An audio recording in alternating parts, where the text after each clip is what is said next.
How to use Grok in Tesla. First, make sure your Tesla supports Grok.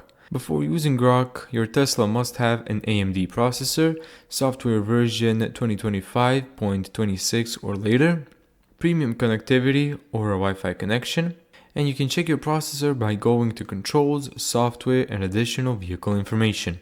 Step 2. Update your Tesla.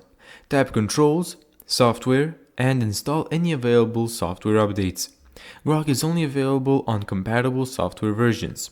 Step 3. Open Grok. You can launch Grok in either two ways. Tap App Launcher and then Grok, or press and hold the microphone button on the steering wheel. Step 4. Choose a voice and personality.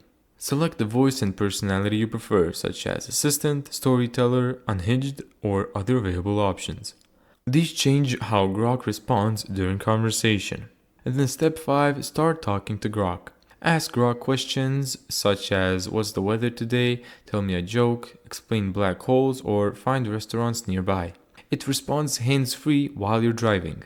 Step 6, use Grok for navigation. If your vehicle has software version 2025.44.25 or later, set Grok's personality to Assistant and then say commands like navigate to the nearest supercharger, take me to the airport, or find a coffee shop nearby. Thank you so much for watching this video. If you found this tutorial helpful, make sure to give it a thumbs up and subscribe. And as always, see you in the next video.